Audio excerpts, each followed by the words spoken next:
আসসালামু আলাইকুম রহমতুল্লাহি ওবরাকাতুহু। এখন হচ্ছে 6টার একটু বেশি হবে। বেরিয়ে যাচ্ছি একাই। আজকে উনি উঠতে পারতেছে না। রাতভর কি যেন লেখালেখি করছিলেন এর জন্য। তো আমি একাই যাচ্ছি হাঁটতে।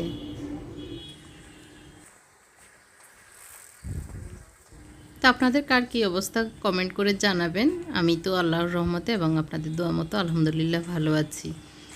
তো আজকের এই ব্লগটি হয়তো 2-3 দিনের কন্টিনিউ হবে। একটু একটু করেই আসলে ভিডিও করে নিয়েছিলাম। তো হেঁটে এখন চলে এসেছি। এসে একটু স্যুপ রান্না করব। এটা হচ্ছে মানে 3 দিনের প্রথম দিনের ভিডিওটা। তো এখানে একটু আদা রসুন দিয়ে দিচ্ছি এখন। আগে দিয়েছিলাম আমি চপারে পেঁয়াজ, কাঁচামরিচ, টমেটো চপ করে নিয়েছি, ডিম ভাজবো। তো সেখান থেকে একটু দিয়েছিলাম, সেটা একটু ভেজে তারপর আদা রসুন দিয়েছি। আর দিয়ে দিচ্ছি একটুখানি মুরগির বুকের মাংস কুচি করে রেখেছিলাম সেটা। আর দিয়ে দিচ্ছি পরিমাণ মতো লবণ। আর একটু গুঁড়ো মরিচ দিয়ে দিচ্ছি যেন মুরগির গোশতে একটু ঝাল ঝাল হয়, মানে জাল ঢুকে এর জন্য।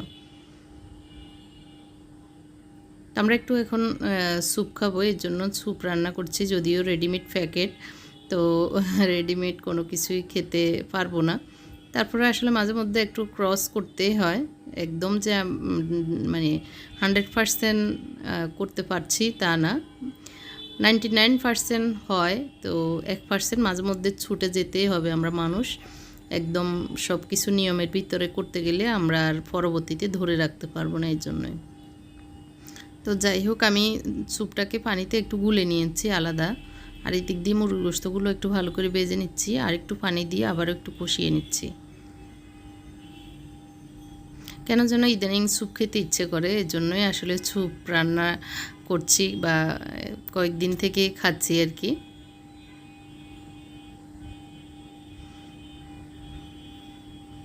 তো নেড়ে ছেড়ে এই পানিগুলো শুকিয়ে আসা পর্যন্ত একটু এই মুরগির গোশতগুলো রান্না করে নেব। একটুখানি শুকানোর পরে আমি দিয়ে দিচ্ছি এখন যে স্যুপ প্যাকেটটা আমি গুলে রেখেছিলাম সেইটার এই তরল পানিটা আর কি। তো অনেকেই যে লাইফস্টাইল মানতে নিষেধ করছেন, অনেকেই বলছেন আমরা নর্মালি যে ডায়েটিশিয়ানের ডায়েট করি সেটা ফলো করতে। আবার অনেকেই বলছেন জাহাঙ্গীর ডাক্তারের ওইটাই ভালো। তো আমার কাছে আসলে এখন যে অবস্থায় যেভাবে করছি এত বেশি অসুবিধা মনে হচ্ছে না। যদি দেখি যে না অসুবিধা হচ্ছে, পারছি না, সে সময় দেখব ইনশাআল্লাহ, তখন আমরা যেভাবে নর্মালি ডায়েট কন্ট্রোল করার চেষ্টা করি সেটা করব। তো এখন যেহেতু অসুবিধা হচ্ছে না, এভাবে চালিয়ে যাই, দেখি না কয়েক মাস একটু চেষ্টা করে।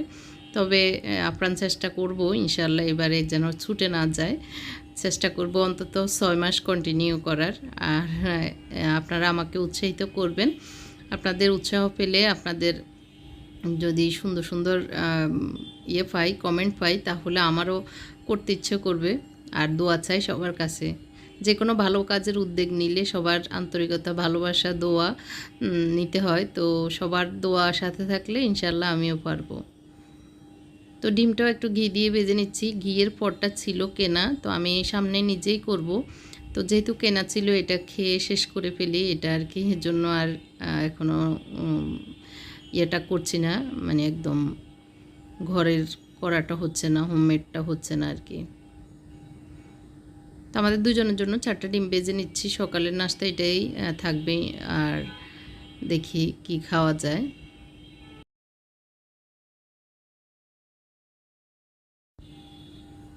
তো গতকালকে আমাদের দুজনেরই কিছু চেক আপ ছিল। আমার হাজব্যান্ডের এন্ডোস্কোপি ছিল, আর আরও কি যেন অনেকগুলো পরীক্ষা ছিল। তার সাথে আমারও একটু গত 4-5 মাস আগে আমার হাতে কাটা ফুঁড়ে যে একটু ছোট অপারেশন ছিল, সে সময় একটা আলট্রাসোনোগ্রাফি করাচ্ছিলাম। ওই সময় দেখেছিলাম, মানে ওনার রিপোর্টের সাথে আমার রিপোর্টেরও লিভারের কি যেন একটু দেখে আমি ডাক্তারকে বলেছি এটা কি সমস্যা কিনা। তো উনি আরও অনেকগুলো পরীক্ষা দিয়েছিলেন। দেওয়ার পরে সেটা পরীক্ষাগুলো গতকালকে আমার হাজব্যান্ড সহ, আমার সহ, আমার ডায়াবেটিস সহ অন্যান্য অনেকগুলো পরীক্ষা সেগুলো করেছিলাম, যার কারণে বাম হাতের উপরে ছিদ্র হয়ে আছে, দাগ পড়ে আছে। তো আমার হাজব্যান্ডের গতকালকে এন্ডোস্কোপি করানো একটু মানে খুব আতঙ্কে ছিলাম বা ভয়ে ছিলাম। তো আসলে আগের মতো সেরকম না, মোটামুটি ভালো মনে হয়েছে আর কি, মানে কষ্ট বেশি ছিল না, যেহেতু বেহোশ করে করেছিলাম। তো অল্প কতক্ষণের ভিতরে ওনারও হুঁশ এসেছে, তবে মানে খুব ভয় পেয়েছি এটা আর কি।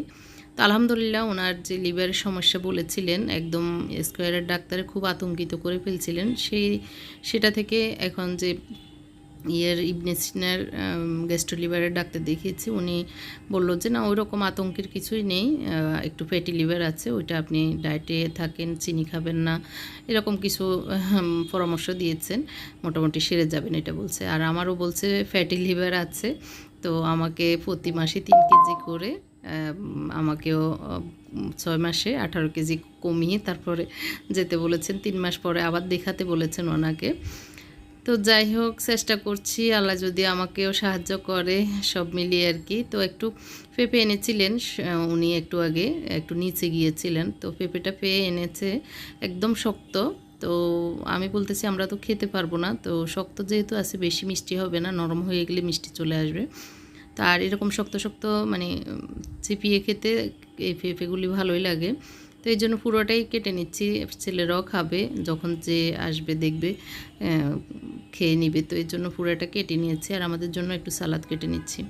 আর সালাদ আমি আসলে লম্বা করে এভাবেই কাটি, গোল গোল করে বা এরকম কুচি করে কাটলে মনে হয় যে খেতে ইচ্ছে করে না, এভাবে হলে একটু কামড় দিয়ে খেয়ে নেওয়া যায় খুব সহজেই।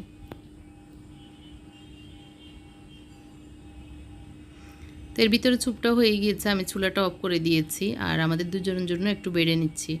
আর এই বাটিগুলো আমার কাছে অনেক ভালো লাগে, অনেক কিউট লাগে, মানে অন্যরকম একটা সুন্দর লাগে। আপনাদের কাছে কেমন লাগে কমেন্ট করে জানাবেন। আমি এক জোড়া যেহেতু নিয়েছি, আমরা দুজনের জন্য সুন্দরভাবে হয়ে যায়।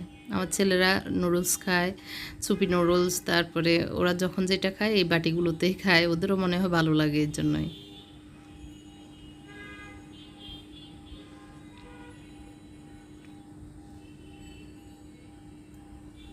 আর আমার মতো কার কার স্যুপ বেশি পছন্দ তাও কমেন্ট করে জানাবেন।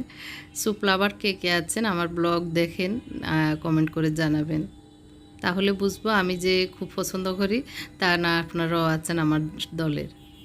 আমাদের আজকে ডিম ভাজি আর হচ্ছে স্যুপ, এটাই সকালের নাস্তা। আর ওনাকে একটা রুটি দিয়েছি, মুনতাসিরকে দিয়েছিলাম, সেজন্য ওনাকে একটা দিয়েছি। উনি বলল কেন দিয়েছ, হ্যাঁ রুটি খাবো না, তো উনি রেখে দিয়েছে, যে মুনতাসির খেয়ে নিয়েছিল। তো এই তো খুব মজা হয়েছে, আলহামদুলিল্লাহ খুব টেস্ট হয়েছে, উনিও খুব মজা করে খেয়েছেন।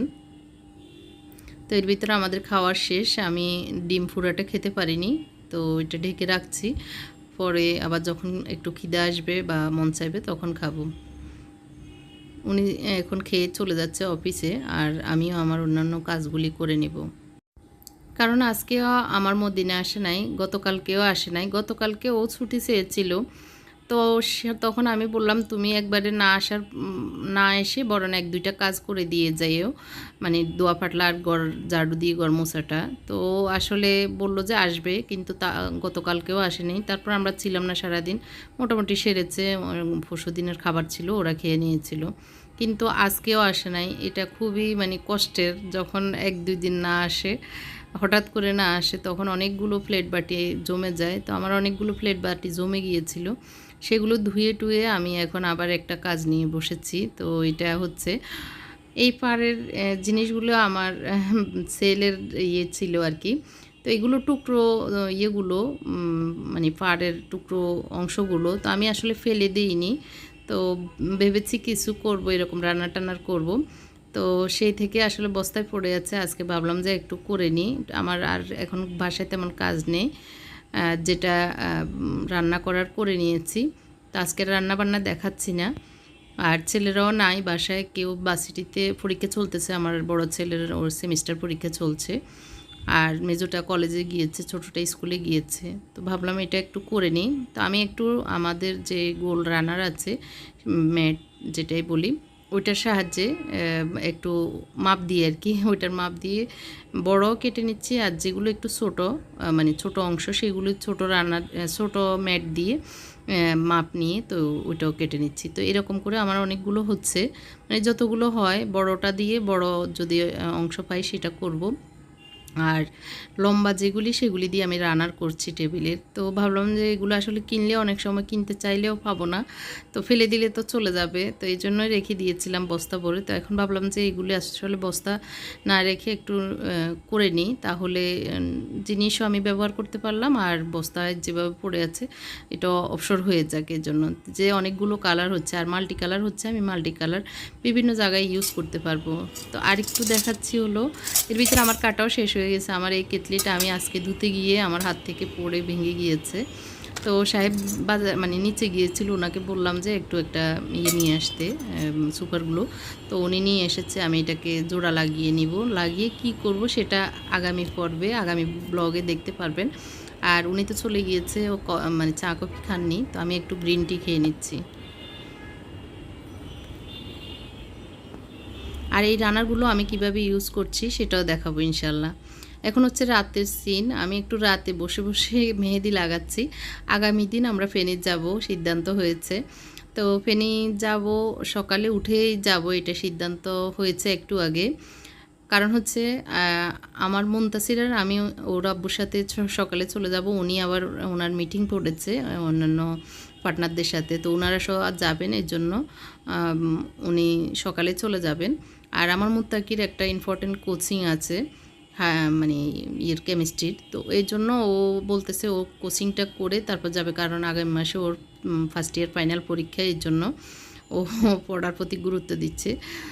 তো ওর পরীক্ষা মানে কোচিংটা শেষ হলে ওরা দুই ভাই বড় জনে নিয়ে যাবে মেজরজনকে, এরকম সিদ্ধান্ত হয়েছে। তো আমি এই জন্যই তাড়াহুড়ো করে একটু মেহেদি লাগিয়ে নিচ্ছি, সুযোগ ছিল এর জন্য। আর মুনতাসিরের জমানো টাকা থেকে ও বড় ভাইকে টাকা দিয়ে ও একটা পিৎজা আনিয়েছে, ওর মন চাচ্ছে পিৎজা খেতে। মেহেদি লাগিয়েছি, এটা তো টেবিলে পড়ে আছে। আর আমরা আজকে এখন বিকেলে ফেনীর যাব। তো আমার হাজব্যান্ড সকালে চলে গেছে আর আমরা মা ছেলেরা এখন বিকেলে যাব। মুত্তাকির কোচিং ছিল, না হয় আমার হাজব্যান্ডের সাথে চলে যেতাম। তো ওর কোচিং শেষ হলে ওকে নিয়ে একবারে যাব। এখানে ছোটো মাছ রান্না করেছিলাম, সেটা ইলিশ মাছ এখন বেজে নিয়েছি। এটা গতকালকের একটু সবজি আছে। তো এই দুপুরে আমার আজকের এটাই খাবার। আর খাবো একটু আমরা ছিলে রেখেছি, তো সেটা খাবো। তো দুপুরের খাবারটা এটাই ছিল। তো সকালে উঠে আমি সিদ্ধান্ত চেঞ্জ করেছি, কারণ ছেলেরা একা একা গাড়িতে যাবে, পরে আবার কোনটা হয় রাতের বেলা। তো এই জন্য আমি বললাম যে না আপনি চলে যান, আমি ওদেরকে নিয়ে আসবো বিকেলে, সমস্যা না। আর ওখানে আমার বোনের ছেলের পরীক্ষা, মেট্রিক পরীক্ষা, ও পড়াশোনা শেষ করে নিক, এই জন্য বললাম যে রাতের 10টার পরে গেলেই ভালো, পরীক্ষার্থীকে সুযোগ করে দেওয়া। আর এর ভিতরে আমি মেহেদি লাগিয়েছিলাম রাতে, এখন সকালে একটু দেখিয়ে মানে দুপুরে একটু দেখিয়ে দিচ্ছি আপনাদেরকে কেমন হয়েছে। তো কাঁচা হাতে মানে অনেক দিন না লাগালে মেহেদির ডিজাইন ভুলে যাই। তো ডান হাতে বাম হাত দিয়ে একটু মানে মেহেদি দিয়েছি, এই যে ফোটা ফোটা হয় নাই। তারপর যতটুকু পেরেছি, আর কোনো মেয়ে নাই যে মেহেদি মেয়েকে দিয়ে লাগাবো। আমরা 7:30টায় ঢাকা থেকে বের হয়ে এখন সামনে সোনারগাঁ পর্যন্ত এসেছি। তো এখন বাজে 7:30, 7:30টায় বের হয়েছি। তো হয়তো 11টা বাজবে গিয়ে পৌঁছাতে পেনে। আমার বোনের বাসা উঠবো, তো যাচ্ছি আল্লাহ করে। মা ছেলে 4 জন, আমাদের ফাইনাল একজন। ফাইনালি এখন আমরা ফেনীর মহিফালে এসে পৌঁছে হয়েছি। তো এই যে বনফল, এটা হলো আমাদের ফেনীর মহিফাল। আমাদের আজকে অনেক কম টাইমে আমরা চলে আসছি, মাত্র 2.5 ঘন্টায় আমরা ফেনীতে চলে আসছি। ভাগ্য ভালো আজকে, আল্লাহর রহমত, আল্লাহ ভালোভাবে পৌঁছাইছে আলহামদুলিল্লাহ। তো আপনার বাসায় অনেকক্ষণ হয়েছে এসেছি, তো এখন বললাম যে আমি একটু সবার জন্য গিফট এনেছি, সেগুলো একটু দেখাই। তো দুলাভাইকেও ডাকলাম, উনিও আসছে। তো আমি এসেছি ফেনী যেই কারণে, সেটা হচ্ছে আমার বোনের 2 মেয়ের 2 নাতি নাতনি হয়েছে, 5 দিনের বড় ছোট দুজনেই। তো এখন হচ্ছে মেজো মেয়ের ছেলের আর কি, মানে মেজো আমার ভাগ্নির ছেলে হয়েছে। তো ওর আকিকা এবং নাম রাখবে শ্বশুরবাড়িতে আর কি। তো আমার বেআইন এবং জামাই সবাই দাওয়াত দিচ্ছে, বেআই দাওয়াত দিচ্ছে, মানে ফেরেশান যাওয়ার জন্য। তো আমরাও যেতে পারিনি, আমাদের অন্যান্য পরীক্ষা নিরীক্ষা এসব কারণে, না হয় যখন হয়েছে তখনই যেতাম। এখন একজনের মনে হয় 25 দিন, একজনের মনে হয় 26 মানে একজনের মনে হয় 30 দিন হয়েছে, আরেকজনের 25-26 দিন এরকম হয়েছে আর কি। তো এর জন্য টুকটাক গিফট নিয়ে এসেছি। এটা হচ্ছে আমার নাতিনের জন্য। একজন নাতিন আপনারা অনেক আগে ব্লগে দেখেছেন, মানে ভাগ্নির মেয়ে, ওর জন্য একটা লাল টুকটুকে ফ্রক এনেছি নানুর পক্ষ থেকে, আর হচ্ছে নাতির জন্য এক সেট জামা এনেছি, আর বেয়ানের জন্য বোরকা, আর বেয়ের জন্য একটা পাঞ্জাবি নিয়েছি, যেই বেয়াইদের দাওয়াতে যাচ্ছি ওনাদের জন্য। আর আপার জন্য একটা মানে কাপ্তান এনেছি, আর দুলোবের জন্য একটা শার্টের কাপড়, আর আমার বোনের ছেলের জন্য একটা শার্টের কাপড় এবং একটা ট্রাউজার। এ হচ্ছে আপাদের জন্য। আর আমার বড় ভাগ্নির যার ওর আবার মেয়ে হয়েছে, বড় ভাগ্নির মেয়ে মেজো ভাগ্নির ছেলে। তো দুজনেরই আসলে যেটা দরকার ছিল সেটাই আল্লাহ দিয়েছে। বড় ভাগ্নির ছেলে ছিল আগে, এখন মেয়ে দরকার ছিল, আল্লাহ তাই দিয়েছে। আর মেজো ভাগ্নির আগে মেয়ে ছিল, এখন ছেলে হয়েছে, আল্লাহ শুক্রিয়া। ও আবার এর ভিতরে মাস্টার্স পরীক্ষা দিয়েছে, মানে 7-8 দিন আগে ওর মানে ফাইনাল পরীক্ষা শেষ হয়েছে, আর তারপর পরে ওর ছেলে হয়েছে, আল্লাহ শুক্রিয়া। এটা হচ্ছে বড় ভাগ্নির জন্য যা যা এনেছি। ওর জামাইয়ের জন্য একটা শার্টের কাপড়, আর ওর জন্য একটা বোরকা হিজাব সহ, আর ওর বড় ছেলের জন্য একটা গেঞ্জি আর প্যান্ট, আর নতুন নাতনির জন্য একটা ফ্রক, আর তার সাথে এই যে ফুল হাতার একটা গেঞ্জি, ফ্রক না ওইটা স্কার্ট টাইপের আর কি। তো এরকমই টুকটাক একটু চেষ্টা করেছি গিফট নেওয়ার। আসলে টুকটাক গিফট দিতে পারলে অনেক আনন্দ লাগে, ভালো লাগে। তো একটু সব কিছু খুলে আর যা কার্ডটা কি সেটা একটু দিয়ে দিচ্ছি আর কি সবার হাতে। আর আমার যে ভাগ্নিটা মেয়ে হয়েছে, মানে মেজো ভাগ্নি, ওর জন্য আমি একটা বোরকা এনেছি, কাপ্তান আর কি সহ, আবায়া, ভিতরে ইনার, বোরকা, হিজাব সহ সব মিলিয়ে। তো এটা এই যে পলিথিনে যেটা, সেটা তো আগামী দিন গিয়ে দিলে হয়তো দেখবেই আর কি। তো যার যারটা তেতে ভুজে নিচ্ছে। আর এই তো আমার সুন্দরী নাতিন চলে এসেছে, ও একটু ঘুমেছিল, এতক্ষণ নেই নাই, আর এখন মাত্র নিচ্ছি। তো সুন্দরী নাতিনকে নিয়ে আমি বলতেছি আমি সুন্দর হয়ে যাব কিনা। আলহামদুলিল্লাহ অনেক সুন্দর টুকটুকে। এখন দাওয়াতে যাওয়ার জন্য রেডি হচ্ছি, সবাই এখন জামা কাপড় পরবে আর কি। তো এটা হচ্ছে পরের দিন, প্রায় 12টার উপরে বাজে। আম্মা বাবা ডাইরেক্ট ওই বাসায় চলে গিয়েছে, আমরা এখন যাচ্ছি আর কি। ফাইনালি আমরা এখন রেডি হয়ে নিয়েছি। মুনতাসির পাঞ্জাবি পরতেছে, আর আমার বড় ছেলে বের হয়ে গেছে, ও বোতাম লাগানিয়ে না।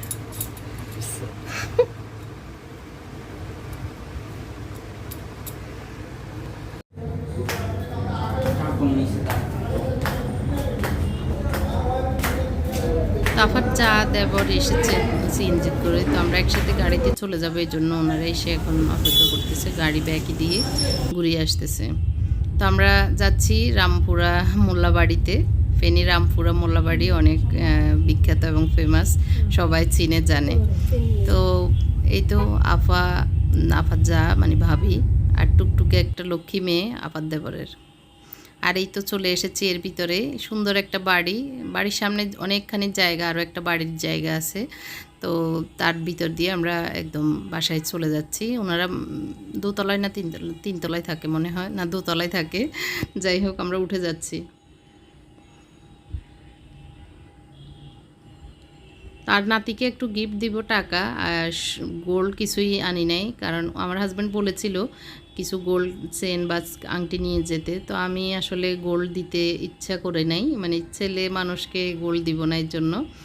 তো যাই হোক এখন এখানে চলে এসেছি, বাবা মা আগে থেকে ছিল, তো বাবা বসে আছে।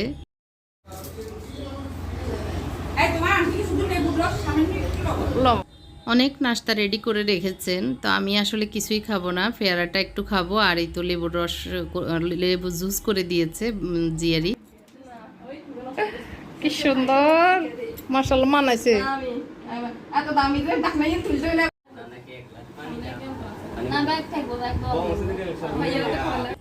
তো আমরা আসলে এখানে এসে অনেক গল্প গুজব করতেছি, অনেক ভালো লাগতেছে। আর এই ভিতরে মিলাদ পড়ে মানে মুনাজাত করতেছে, নাতির নাম রাখা এবং যে আকিকা দেওয়ার যেইভাবে সিস্টেম আর কি।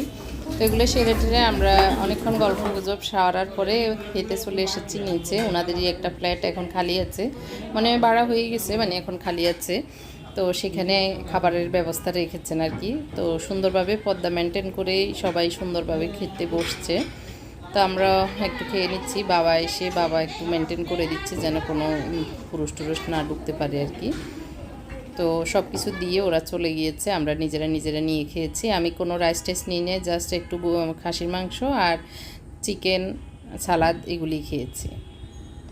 তো উনি এসেছে এখন নাতিকে দেখে চলে যাবেন। উনি এসেছে এখন আগে, আজকে যাবেও সবার আগে। তো উনি যেভাবে এসেছে ওইভাবে চলে যাবে, আমাদের জন্য গাড়ি রেখে যাচ্ছে। আমরা সন্ধ্যার পরে কালকের মতো রওনা দিব আর কি।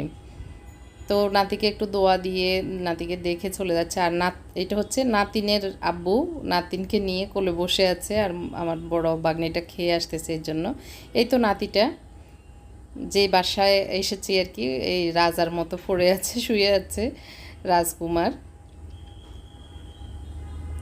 তো আংটি দিচ্ছে ওর খালামণি, বাবুর খালামণি বাবুকে আংটি দিচ্ছে। আর আমরা যে টাকা দেওয়ার দিচ্ছি আর কথাবার্তা বলতেছি। আর আমি যে বোরকাটা এনেছি আবার ইনার সহ যে সেটটা এনেছি, তো আমার ভাগ্নি পরে একটু দেখতেছে আর একটু ঢং টং করতেছে আর কি। তো সুন্দরই লাগতেছে ওকে, মাশাল্লাহ। এটার আবার হিজাবও আছে, মানে নেকাপও আছে। তো একদম ওর সাইজ মতোই ঠিকঠাক সব কিছু ছিল। তো ইনারটা আলাদা পরলেও পরতে পারবে, আবার মানে আবার এটাও আলাদা পরতে পারবে। তো সবাইকে দেখাতে চলে গিয়েছে। চলে যাচ্ছি, বেড়ানো টেড়ানো শেষ। সেই নাতিনের কোলে নানি যাচ্ছে, খারও আবার লইও যার ওই যে গাটি গুট্টা লই।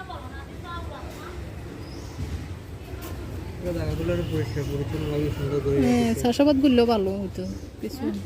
এখানে গাছ গাছালি দিয়ে সুন্দর করে পরিষ্কার করবো। দিন আইলে আবার কত টমেটো লাগায়, বেগুন লাগায়, মন দিয়ে আবার টাটা টাটা।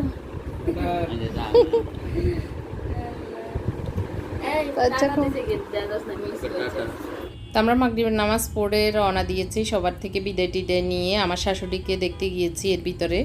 তো প্রায় 9:45 বেজে গিয়েছে। আমার শাশুড়িকে দেখে ওনার থেকে বিদায় নিয়ে এখন ঢাকার উদ্দেশ্যে চলে যাচ্ছি। আর আমার ব্লগটি যদি ভালো লাগে লাইক কমেন্ট শেয়ার করতে ভুলবেন না।